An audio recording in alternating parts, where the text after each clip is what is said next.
Good afternoon. Hello, everybody at home. I am so happy that everyone is joining me here at Science World in Vancouver, British Columbia.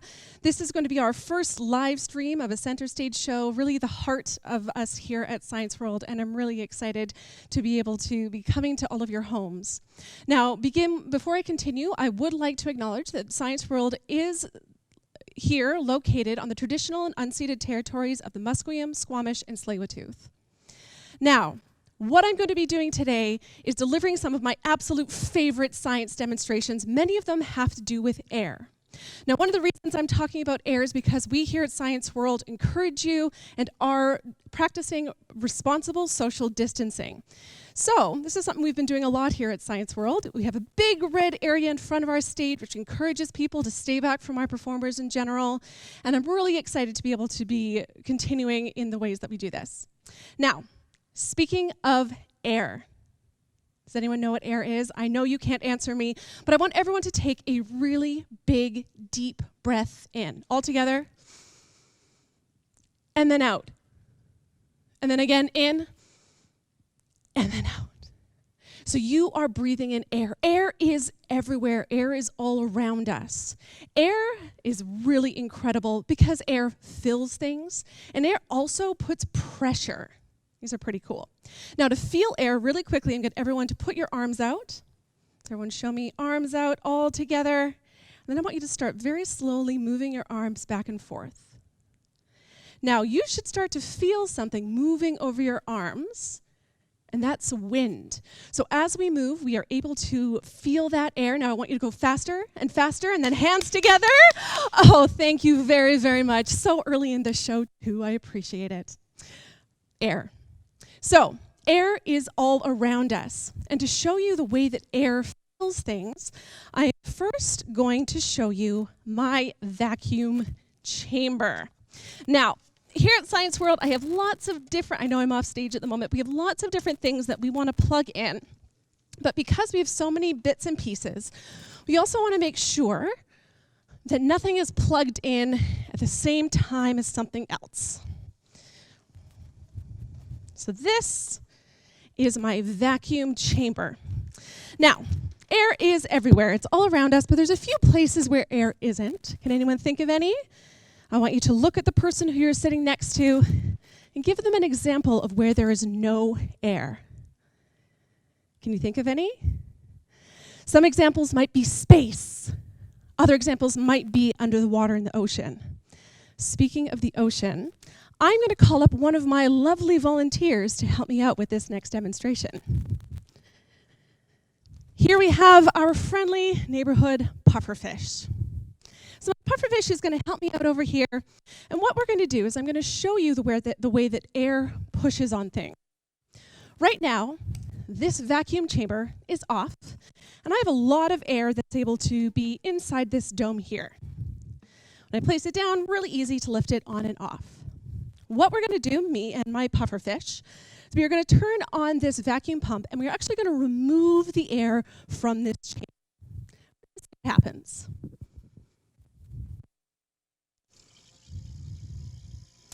Doesn't look like much, does it? But because I have removed the air from inside, the air from all the way around us at Science World, all this other air is pushing on this dome. And so I'm not able to remove it. When I turn off, I still have air pushing. But when I remove this tube and I allow air to rush back into the dome,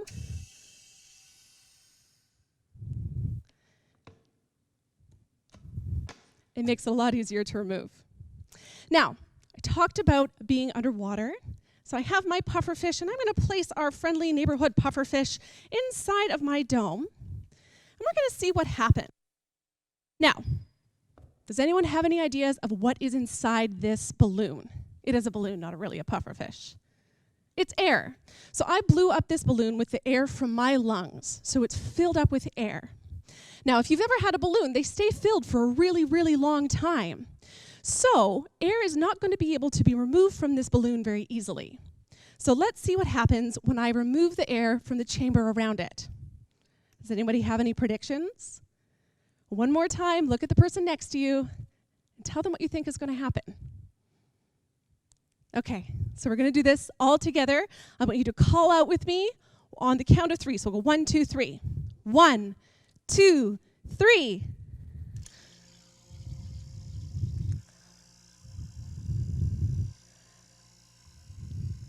So what's happening is that the air that is inside of this balloon, inside of this pufferfish, is pushing on the balloon, able to fill up this entire dome.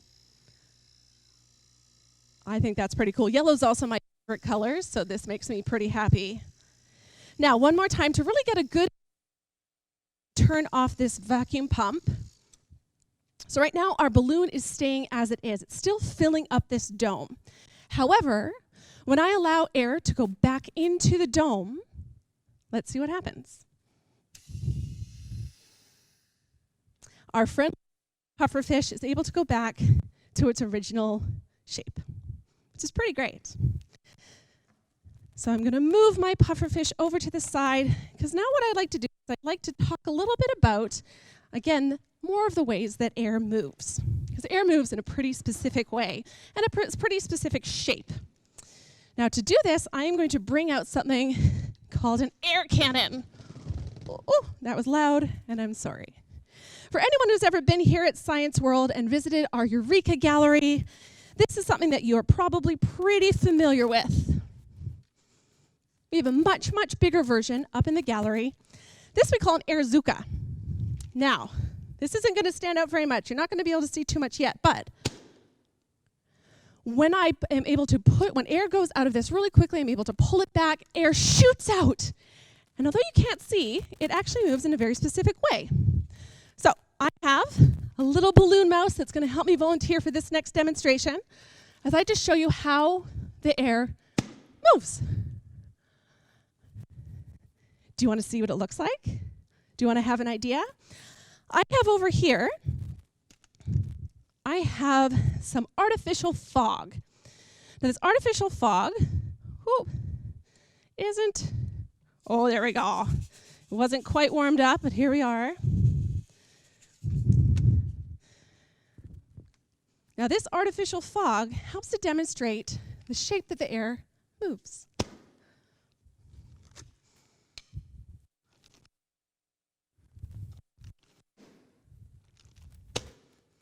Now I'm going to try to show you up in towards the light to show that a little bit more. So air moves in a very specific way.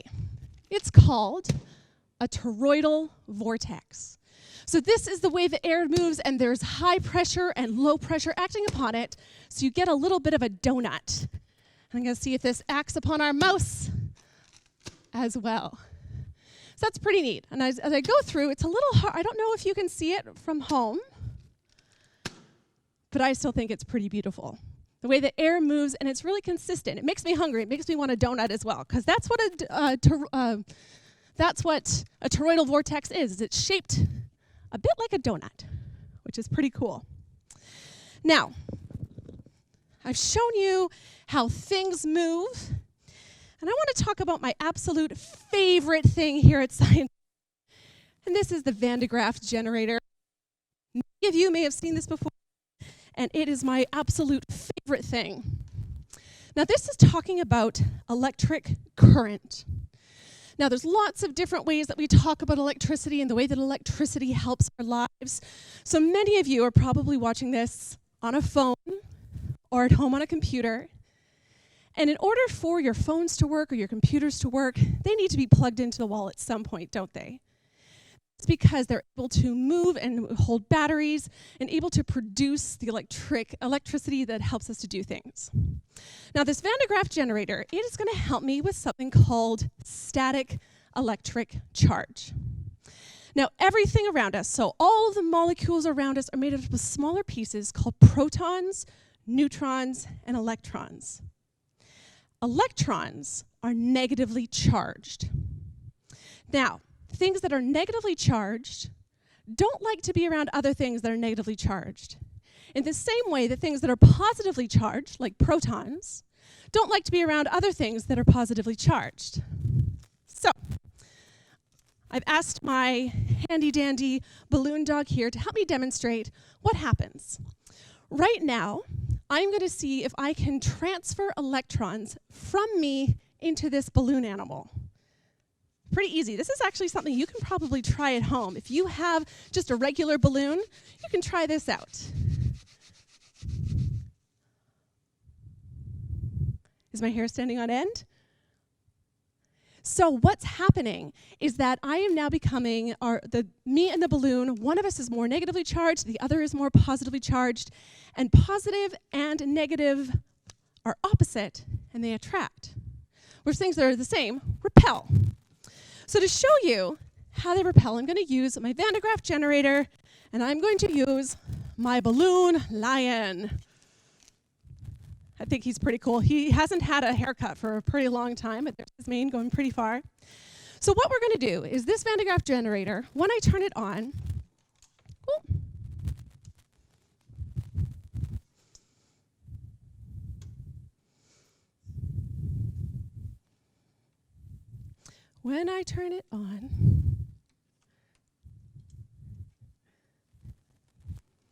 give me one moment here, just make sure everything is plugged in properly. There we go. So when I turn this on, the way that this machine works is actually pulling electrons up through the Earth and into this silver dome here. Now, all those electrons are being stored in the dome, and they don't have anywhere to go. The reason they don't have anywhere to go is because they're actually on this rubber table right here. This rubber table helps to make sure that nothing is going out into the ground, because that's what electrons want to do. They want to go to the ground as quickly as possible, or the easiest way possible. Now, right now, they are finding a way to the ground through this green cord. But when I remove the green cord, let's see what happens.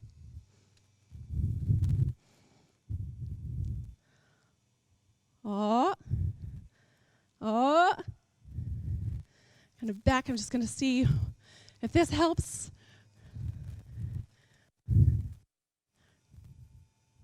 So what we're trying to demonstrate here is that our lion's mane is being filled with those electrons. Those electrons are doing their absolute best to get far away from each other.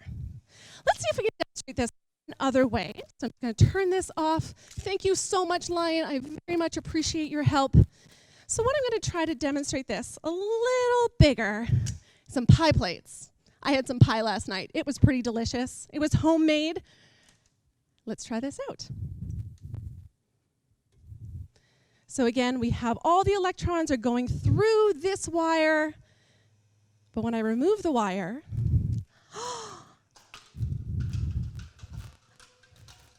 they're repelling from each other and able to demonstrate the way that static electric energy or static electric charge pulls away. So that is the Van de Graaff. Now, often we would do this, we do something called a chain of pain, where we show electrons moving along a group of individuals. We're not going to do that today because I'm not sure I would actually work with some balloon animals. And that's all we have today. But stay tuned. What's pretty neat is that if you have had a chance or haven't had a chance to check out scienceworld.ca, we have a lot of really wonderful resources for all of those of you who are practicing safe social distancing at home. Now, one of the things that we have on there is actually a mini air cannon. So just like I demonstrated with our large air cannon, you can actually go to scienceworld.ca/resources and check out how to make one of those at home, as well as a lot of other really wonderful activities. If you go to our YouTube channel or Twitter or Facebook, you'll also see some of our wonderful staff who are reenacting, making those for you to show you how it's done. If you try it out, film it for us, do a hashtag, show us your science, and tag ScienceWorldCA. We really want to see what you have to do. We're really excited for all of that. All right. Things moving through the air. Now, I am going to see if I can make one of my wonderful balloon animal friends fly through the air.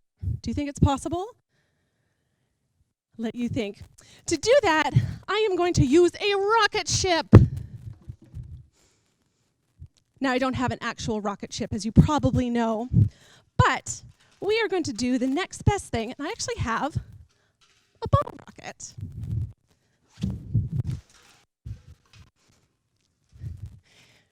I bet you can hear all of my fun noises as I Usually we have a room full of people who help to absorb all this fun sound, but instead you get to hear it. Rocket launcher. So this was created by the amazing team here at Science World. They weren't the only ones who've ever come up with one, but I know that they helped to build this one. They help us to keep it nice and maintained. And what we're going to do is we are going to see if we can send my handy-dandy ring-tailed lemur up into space. Do you think it's possible? Maybe not all the way to actual space, but I'm going to see if I can make it all the way up to the second floor here at Science World. Normally, we would tell people to keep an eye out when we have anything possibly going towards them. But as there's nobody in the building today, I will just ask the empty spaces to be aware. So, I'm going to take my ring-tailed lemur. Just going to see if I can secure it onto my bottle. Sorry, I realize I keep going. There we go. I keep kind of going out of our shot.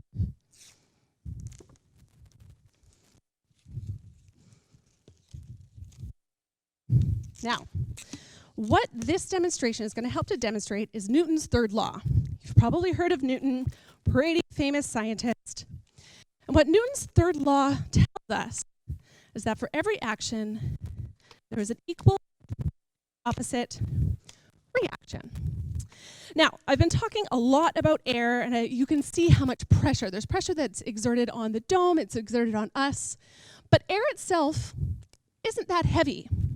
So what I'm going to do is I have this pop bottle here with my ring-tailed lemur attached. I realize I've attached it upside down. But what we're going to do is filling this bottle with air, we're going to see how far we can launch it. I also want to make sure I'm not going anywhere near our stage lights. All right. Do you think 6 is a pretty good number, or should I go for 7? 7? I heard that coming all the way through our live stream here. So I'm going to give this 7 pumps. I'm going to ask you to count with me. 1, 2, 3, 4, 5, 6, 7. Before I do this, I'm going to make sure that I have some safety equipment on. So I have my good goggles here, just because if we're sending a rocket into space, we should probably protect our eyes. All right, let's see what happens. Countdown from 3, 3, 2, 1. That was actually pretty good. I'm impressed by how far our ring-tailed lemur went, but didn't make it all the way to the second floor. In fact, it made it to our second bench here at Science World. To try something a little bit different, I'm going to add some rocket fuel. It's just water. You've got water at home too. But we're going to add a little bit of water to this pop bottle just to make it a little bit heavier. Said, for every action, there's an opposite and equal reaction. So, if I have something that's a little bit heavier in this pop bottle, I'm going to make sure it's in there nice and securely.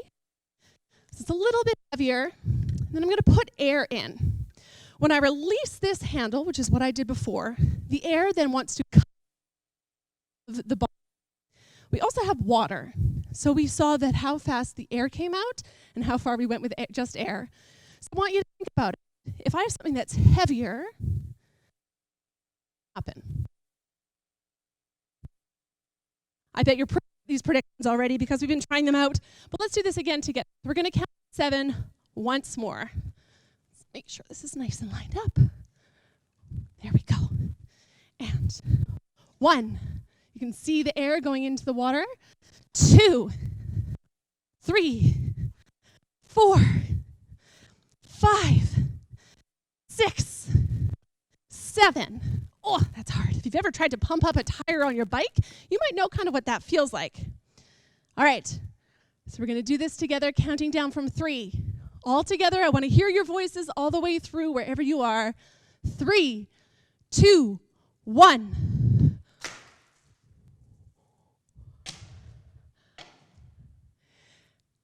So it didn't quite make it to the second floor, but I am pretty proud of that ring-tailed lemur. I think it went pretty well. I'm actually soaked, which is great, because you know what? I only have one more demonstration to go. which is kind of sad for me. I'm having a really great time being able to do this live stream with all of you, but I think we're going to have a really good time. So I am going to move my rocket launcher all the way over to the side here. I'm going to move my carpet. And the last thing that I want to do is to bring all of my fantastic volunteer animals together. We're going to send them on another adventure. So this one's pretty cool. We're going to just show them a bit of a carnival ride. Because what I have here is a turntable. Give me 1 second, folks. I'm just going to clean up a tiny bit of water on stage here because it's really, really important that we are always practicing safe science.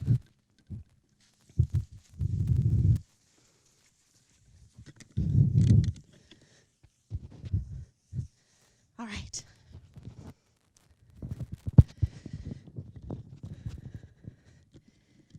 Everything's falling off my face, which is I'm hiding in the background. All right. So we are going to send our fabulous, fabulous volunteers on a bit of an adventure. So I've got my dog. I've got a lion. I've got my pufferfish. And I have my mouse. Let's see what happens.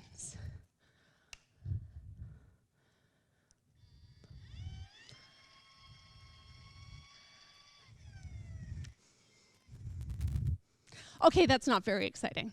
I know it's not. That's because this isn't actually how we use this demonstration. So I'm going to move all of my fabulous, wonderful, and incredible volunteers off here to the side, because what I'm actually going to do now is I'm going to be delivering a fire demonstration.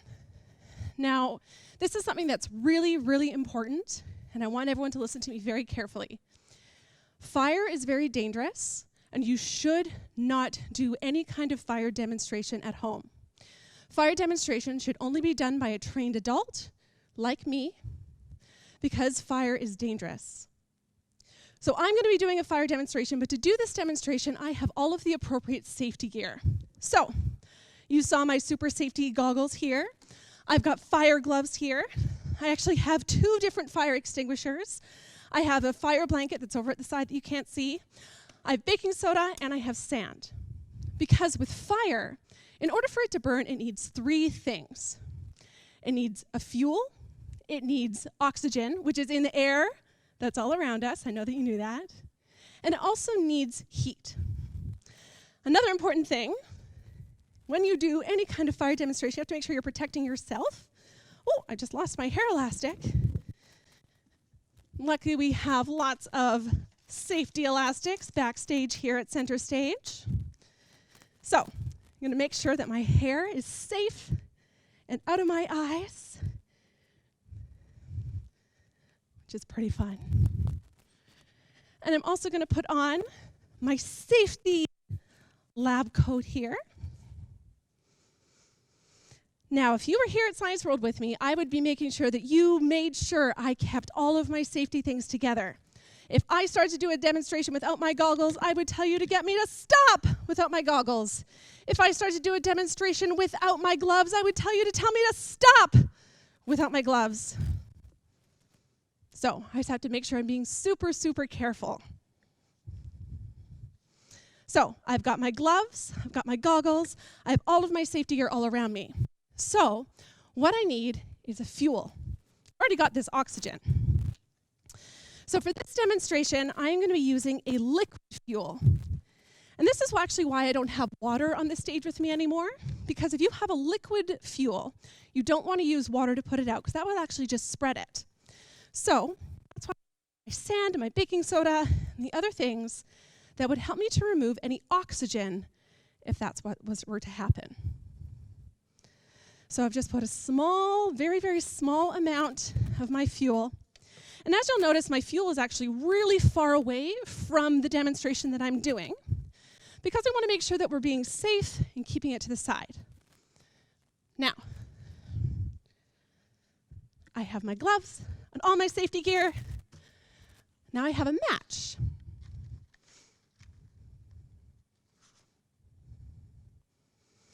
Now this is going to be pretty amazing. So I want to hear those oohs and those ahs all the way from home.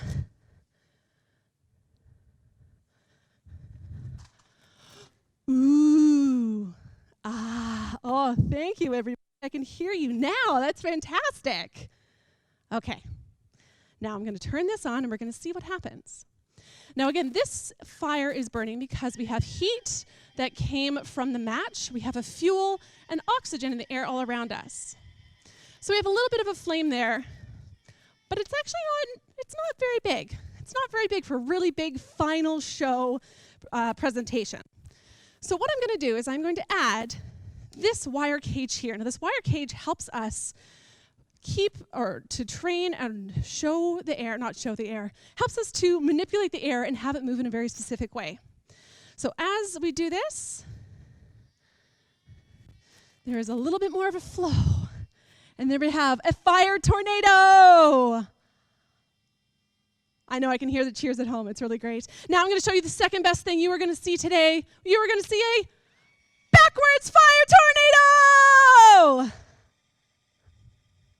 I'm just waiting for all the applause to die down. I can hear them. Fantastic. All right, everybody. So now I turn this off. And I think it's really important. I've talked about how a fire burns. That's why I've told you all about the fact that we need fuel, we need oxygen, and we need a heat source. But again, it's really important to know how to put fires out.